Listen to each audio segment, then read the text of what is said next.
headlines this week are screaming the same terrifying story we've heard for 40 years. The Strait of Hormuz is closed. The world's oil jugular has been severed. Prices are spiking. The narrative is that the West is about to collapse.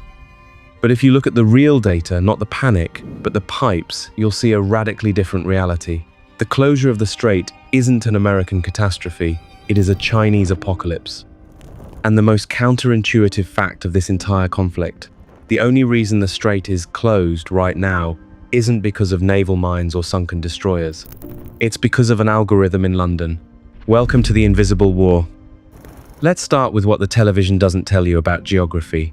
The Strait of Hormuz is a 21 miles wide pinch point between Iran to the north and Oman to the south. At its narrowest navigable channel, you're looking at roughly 2 miles of inbound shipping lane and 2 miles of outbound. That's it.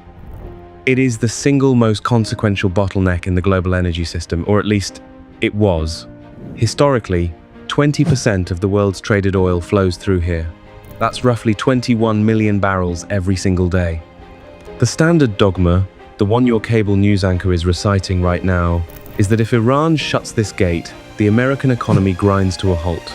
Gas prices spike, supply chains shatter, political chaos follows. In 1980, that was completely true. In 2026, it is a geopolitical hallucination, and the people running Iran's foreign policy either know this and don't care, or they don't know it, which is somehow more frightening.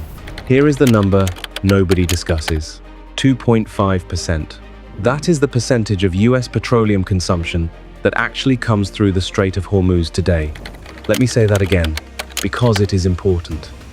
2.5%, not 25, not 20, 2.5.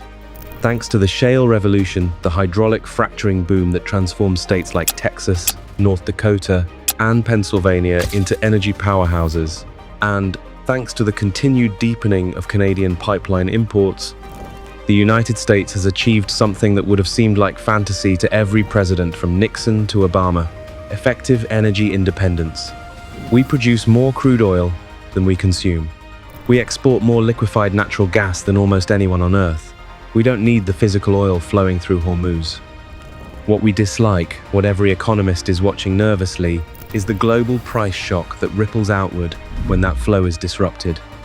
Because oil is a global commodity, even if America doesn't drink a single barrel from the Persian Gulf, the price of oil set in that market affects what you pay at the pump, what airlines pay for jet fuel, and what it costs to ship the goods in every store you walk into.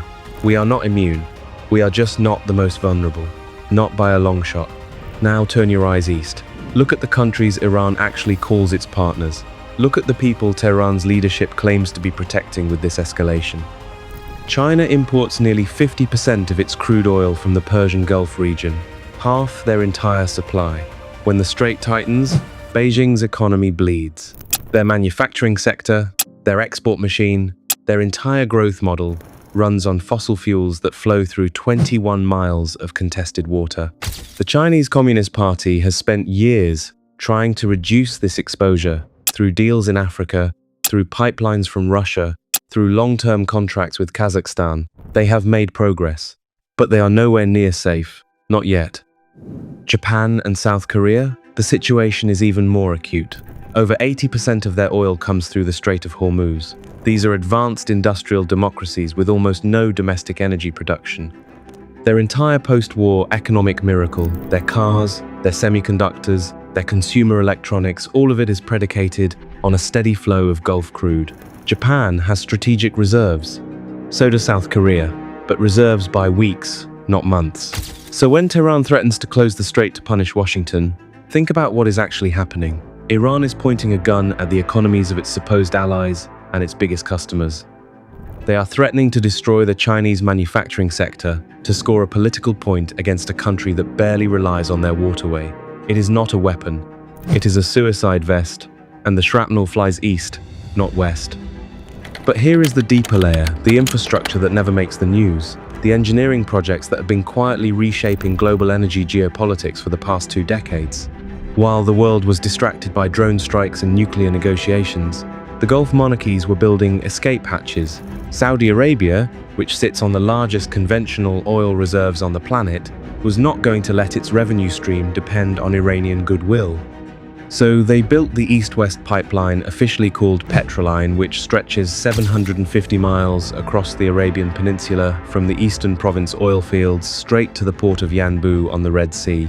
It can pump between 5 and 7 million barrels of crude per day, completely bypassing Hormuz, completely immune to whatever Iran does in that narrow channel to the north. The United Arab Emirates went further. They built the Adcock pipeline, the Abu Dhabi crude oil pipeline, which runs 250 miles south through the desert mountains and emerges at the port of Fujairah on the Gulf of Oman, outside the strait entirely. That's another 1.5 million barrels per day that can reach international markets without a single tanker entering the Persian Gulf. The Emirates opened this pipeline specifically as a Hormuz bypass. They saw this day coming. They built for it. The West's allies have backdoors. They have contingency infrastructure. The flow of Gulf oil to global markets is not as dependent on Iranian cooperation as the headlines suggest. So who is actually trapped? Iran. Let's look at Iran's own strategic position here.